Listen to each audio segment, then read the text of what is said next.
Hello, welcome to Healing with podcast.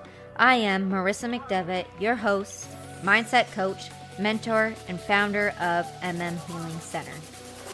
Tired of all the BS? So was I. This podcast is my raw, unfiltered take on life, sharing my personal experiences, lessons, and healing practices that helped me break free from the cycles that no longer serve me. I'm just an average woman who decided to stop settling and start speaking up. Here we dive deep into the messy, beautiful, and sometimes painful realities of life, business, and relationships. No fluff, no judgment, just real talk, real growth, and real transformation. This is a safe space for anyone, women, men, and all the beauties in between. So who's ready to raise their standards, heal, and step into their power? Let's learn, grow, and evolve together. Now tune in and let's talk about it. All right. I am literally flowing. So I found this little sticky note today. It fell out of a box. And it said, stop channeling energy. Let it guide you. And so I went into recording my episodes. I was planning on recording 1. I recorded 4. I'm on my 4th episode tonight. Stop channeling energy. Let it guide you. It's just like boom, boom, boom, boom. Wow. I love this. I haven't worked into the night creating business stuff in a very long time. Every episode I record afterwards, I go outside, I drink some tea, I walk around. This time I did a big lap around the block with my dog. And this episode came to mind. And it came to mind because the last 3 episodes one was red flags, self-worth, and fail, why we need to fail to succeed. And I'm walking and I'm just enjoying, it's beautiful weather in Arizona. And boom, what a healthy relationship looks like. What is it? What a healthy relationship really is. So we spend so much time talking about toxic relationships, but what does a healthy relationship actually look like? How does it feel? And how do we attract one? So my intention tonight is that I'm going to share what I've learned through years of researching, healing, and growing to attract the partner I have today. I'll give you 5 signs of a healthy relationship and my favorite relationship books, and even some of my own toxic relationship stories so that you can see the difference for yourself. So my journey to love. Years of research, growth, and learning before ever finding my partner now, Roger. Listening to Aaron Doughty on YouTube and totally crushing on him. Inspired by men like Dan Martell, Jay Shetty, and Lewis Howes who speak so highly of their wives. And even Fisher, yes, the DJ, his public love for his wife and kids are literally goals. So here are my top 3 relationship books that I recommend. And yes, I have read all of these actually multiple times. 1 is 8 Rules of Love by Jay Shetty. 2, Attached by Amir Levine and Rachel Heller. 3, The 5 Love Languages by Gary Chapman. And I never stop learning, so I'm actually about to start reading a book called Codependent No More by Melody Beatty, which is another powerful one. So what are some qualities of a healthy partner? Honest and vulnerability. Open-minded and communicative. Hardworking with goals and vision. Share your values and interests. This is so important. They don't have to be 100% the same. We don't have to have the same goals and visions 100%. Everybody knows that. But at least 85%. And I'm going to tell you why. And love in action. They show up. They put in effort. And love is consistent, not conditional. So here we go. I'm going to give you some examples of toxic versus healthy so you understand the difference. Or maybe you can relate if you're in the same situation. So, a past relationship for me, very toxic. I was in a partnership with this man, reached out to me over Instagram, this long message. I never even met this man. Long message talking about how we have so much in common. He's seen me on my friend's post. There's an absolute bizarre message, but it was very written out, and I never kind of received a message like this. So I read it, and I actually put it away for a while. I'm like, not going to respond to this guy. I thought I met him. I was doing bottle service at a casino, so I thought I met him through there. I also was at a pool party, which that's where he said he knew my friend that posted me on her story. So I was like, oh, maybe I met him there. Didn't think anything of it. Let it go. He messaged me again with another pretty hefty message. And I'm like, what? So I kind of respond back. And then he invites me to dinner. And I'm like, okay, whatever, I've been dating around, so I go to dinner. And he's older, but cute. Definitely someone I haven't dated, style I haven't dated before. We're having dinner. And he starts talking to me about how he knows my friend, that our mutual friend. He keeps saying lifestyle. Yeah, because of the lifestyle. And I'm like, yeah, the rave lifestyle, because everybody knows I rave. I'm like, yeah, the lifestyle. And then it hit me. And I'm like, wait a minute, you're not talking about raving, are you? You're talking about swinger stuff? He's like, yeah. I'm like, oh, okay. I'm like, I never experienced anything like that, but I'm open-minded. I'm down to dabble. I don't know. Never tried it. I'll try it out, see if I like it. If I don't, I don't. If I like it, great. So anyways, we kind of start seeing each other. And of course, there was red flags, but I ignored them. There was a lot of love bombing, a lot of gaslighting, a lot of controlling, all within the first couple weeks. And everything was moving so fast that I didn't even really know it was happening until I was in it. And remind you, I didn't even know what LS was. Lifestyle. I didn't know what the heck that is. And if you don't know what that is, it's called lifestyle. I don't even know. Really, it's like open relationship, swingers. I mean, there's so many categories within it. So he starts introducing me slowly by there's lifestyle sites, stuff like that. So couples can whatever. There's parties. There's events. There's meetups. You name it, they got it. Okay? So I'm just kind of intrigued. Also, this man keeps love bombing me. And then he does this gift thing where he buys you things after he was controlling. Weird. It was a lot. First it was, let's try a site together.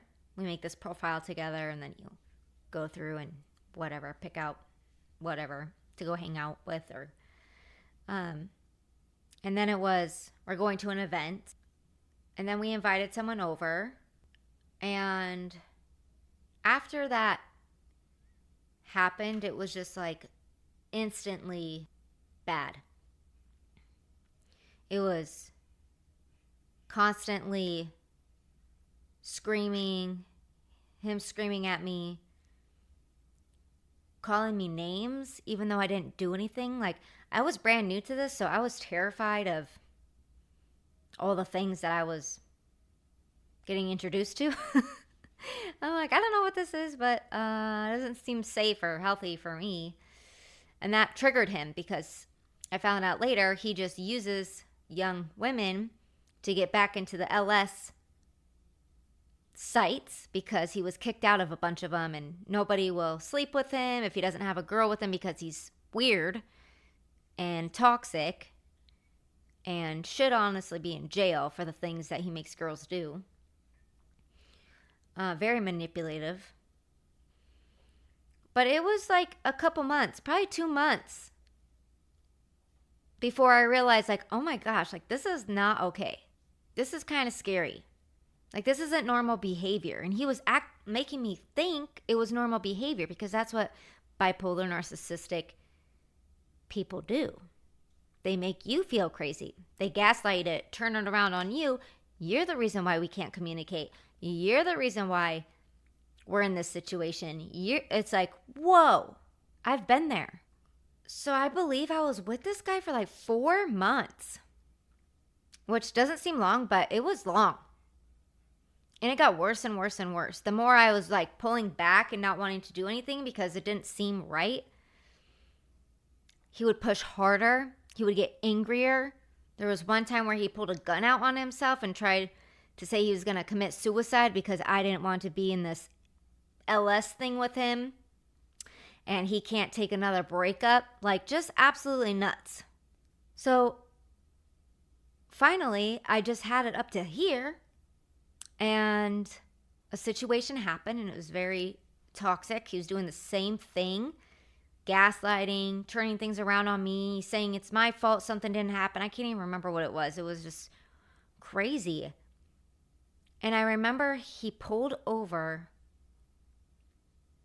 in the parking lot of a grocery store. It was like later because we were going to my friend's house actually for dinner. And he locked the doors. And he said, if you don't apologize to me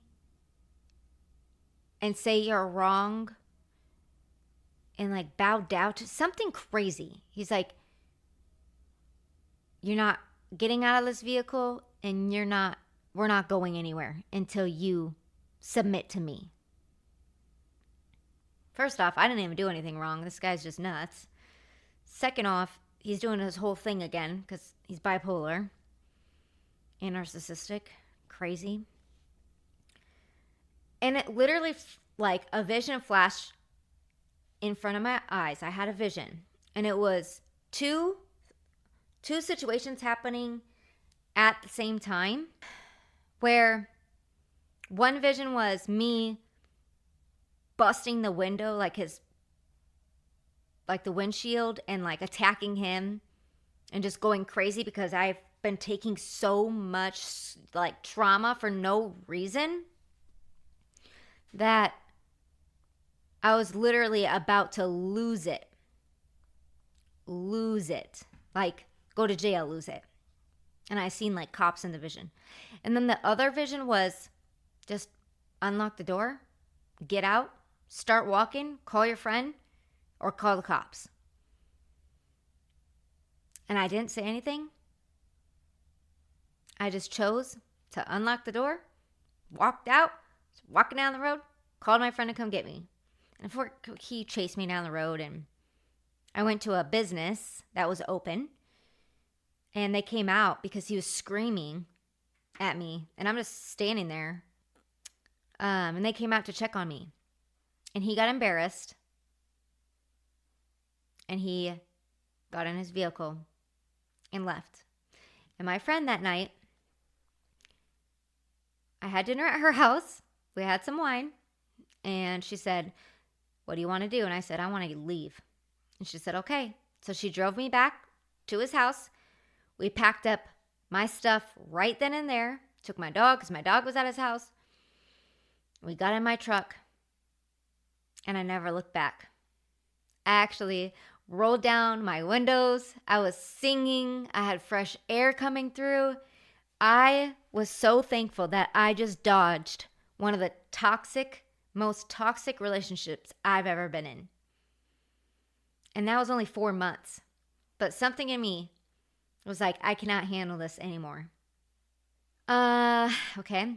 Another example. I started dating this other man. It lasted about 5 months. Older guy. Just got out of a marriage. Not even finalizing the divorce yet. And flirting it up. I didn't know that he, wasn't divorced yet or anything. I didn't know he was like, whatever. We go on a date. First date. We ended up talking for like 6 hours. We ended up closing a restaurant, leaving, talking in the vehicle, going out and hiking on a mountain. And it all seemed so good. We went on like 2 or 3 more dates. And everything sounded way too good to be true, which is a red flag. Way too good to be true. But I believed it. When people are good manipulators and liars, they will talk you into a lot of things. They will make it sound real good. Let me tell you what. But there was red flags. Like the whole, he's not divorced yet, but the paperwork's being filed, and he realized that he can't be in a committed relationship. It has to be an open relationship. And I said, okay, well, I've never tried open relationship. I'm down, because I'm so open-minded. I'm like, I'll try it. If I like it, great. If I don't, we're done. So it was a week later when I met my partner now. I called him all excited. I said, cool. All right. I found my person I'm going to have a thing with since we're in an open relationship. I found the person. This guy's cool. He's hot. We got the same visions, the same goals. He's got a razor. I got a razor. Red flag. He goes, no, actually, I don't want to be in an open relationship anymore. I'm into you too much. I don't want an open relationship anymore. Which really means that he wants to do whatever he wants to do, and you're not allowed to do what you want to do. That's what that meant. So then, of course, it was another relationship that everything was happening so fast. It was like we were going here, we were doing this. And he was bipolar too, so it was like up and down roller coasters. And then he had the same thing where he love bombed you. And then when he had an episode, he would just buy me everything. So I was just like, what is going on? And I noticed the coke problem. He was doing coke all the time, and I don't stand for drugs. Like, I do not date people who have coke problems. And if you listen to my episodes before, you know why. So I brought it to his attention, and he told me that he really appreciated it, that I'm right, he's going to quit the coke, and he's had this big life change, and he's got this life coach, and he's doing this, and he's doing that, and it's all bullshit. Because I found out that he was eating the coke around me instead of snorting it. And then it moved on from eating the coke to shooting up the coke. And then from shooting up the coke to smoking the crack. And then smoking the Oxycontins. And it was just like a thing that I didn't even know what was happening until it was 5 months in. And I'm like, we're done. Like, this is not okay. This is not normal. I don't drink. I don't do the drug thing. I don't do the narcissistic, bipolar ups and downs. You get your way. I can't do my way. He was extremely, extremely jealous. That's another red flag. Extremely jealous all the time. Why? Because at the end, I found out he was buying hookers off of Telegram. Gross. Like, yes, I went and got checked out. Obviously, full testing. So, like, I understand that you don't know you're in it until you're in it. But there are signs, and it doesn't take long to figure out the signs. 4 to 5 to 6 months, max. If you stay after that, that's on you. You haven't done the work. You have not done the work. You have no self-worth. You have not done the inner work, and you don't know how to stick up for yourself. You don't know what it is to be in a healthy relationship. So you need to do your research, because I didn't know what a real healthy relationship was until I met Roger. Wow, like open communication immediately. Same interests, razors, adventure. We don't watch sports really. Like, we don't even watch TV. We're constantly doing projects. We're learning together. We're doing workshops. We're doing spiritual healings. We're meditating together. We drink tea together. We go on detoxes together. We work out together.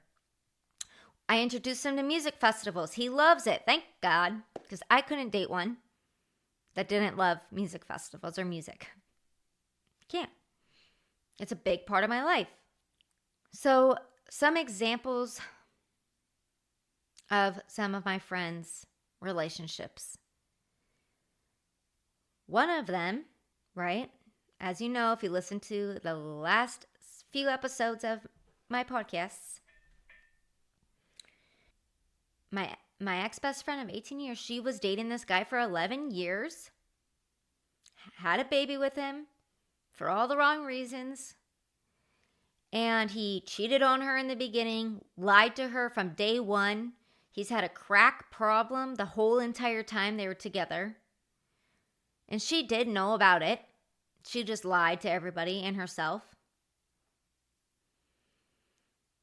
And it was just her constantly taking care of him and babysitting him for 11 years. There's more details in the other episodes. Another relationship, on and off, on and off, on and off, on and off, on and off. Oh my gosh. With her now fiance, on and off, on and off. Because he's bipolar and narcissistic, and she has no self-worth. And she's only been cheated on in the past, so she thinks this is better than being cheated on. So let's just be a doormat. Why not? On and off, on and off. And then you have another friend of mine who is with someone that has 0 things in common with her. 0. There is nothing that they have in common. Nothing. Maybe that they like dogs. That's it. Nothing. And I mean it. And that relationship, they don't communicate. They don't go to therapy. There's no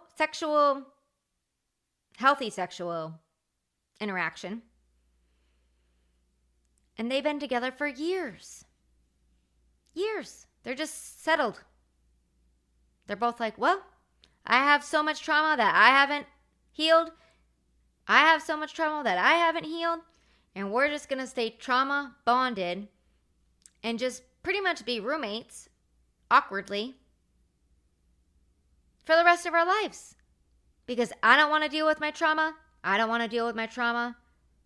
So let's just drink, pretend that we like each other, and settle because we have a nice, beautiful home and we don't hit each other.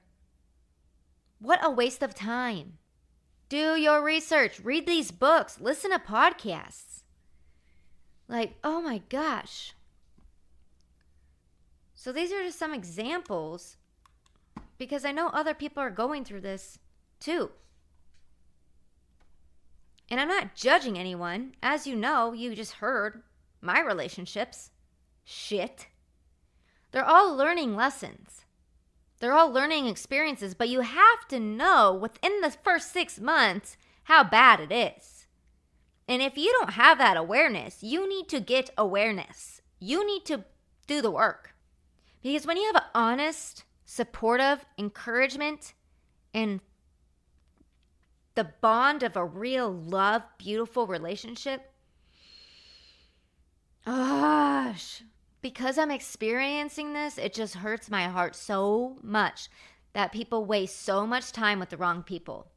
And you can get out of it by doing your research. Do the work on yourself. Why do you do this?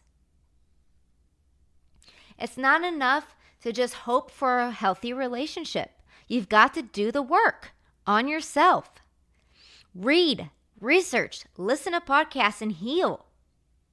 Go to a therapist and heal your traumas. You know how many workshops and retreats I've been to and cried and screamed and forgave? Multiple years. I've faced almost every freaking fear that I can think of. And there's still more because we're human. It keeps coming up. Things happen. Keeps coming up. But you accept them and you heal from them and you face them, and that's the only way to let them go so you can grow. When you learn how to love yourself and raise your standards, you naturally attract someone who matches that energy. Thank you to my beautiful fiance, Roger. I am so grateful for this man. In every way, we always say how lucky we are with each other. Every day we become closer and closer and closer. And we haven't lived with each other in 7 months. We've been long distance because he's in California and I'm in Arizona and Wisconsin and everywhere. So how powerful is that to be that far from each other, but closer than we ever have been? That's true love. That's learning. That's communication. That's being vulnerable. That's fucking up and failing. But being there for each other, picking each other back up, wiping our tears off from each other and saying, we can freaking do this. Because we're manifestors. We work our ass off. We're healthy. We're fucking aligned. We got this. I love you and you love me. And we're in this to the end. That feeling that I can go out and do my business and travel, and he can go out and work his business and travel, and we're totally okay with it, that is strength. That is love. That is compassion. That is secure attachment style. And it's taken years to get here. And we grow every single day. Every single day we're growing. We're learning. We're communicating more. We're exploring more. We're open. I don't hide anything from him. He's my best friend. I tell him everything. I don't hide nothing. I pee, I poop with the door open. That's real love. No, I'm just kidding. I'm blessed. And the beautiful thing is that you can do it too. That's why I'm doing this episode. That's why I'm so fired up. That's why I'm on 4 episodes today recording. Because I have so much energy flowing through me to get my messages out, my experiences out, because this is my calling. A healthy relationship is not a fantasy. It's real, it's possible, and it starts with you. Do the work, learn, grow, and raise your standards. Because when you love yourself enough to demand honesty, effort, and respect, that's exactly what you'll attract. If this episode is reaching you, if you know somebody that needs to hear this episode, please send it to them. Drop a comment. Tell me about your healthy relationship. Tell me about some toxic relationships that you've been in. How long did it take you to get out of it? Are you happy that you're out? Of course you are. Let me know in the comments. Please like, share, jump on my YouTube channel at Healing with MM. Follow me on Instagram at Marissa McDevitt. Send me a DM. Let's work together. I do couple mentorship.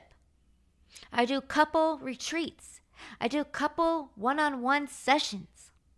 We can heal together. All it takes is a little effort, a little research, and some faith within yourself. Because life is short. Stop wasting it with the wrong people. And the affirmation I want to end on: I deserve love that is honest, healthy, and aligned. I choose a partner who respects me, supports me, and grows with me.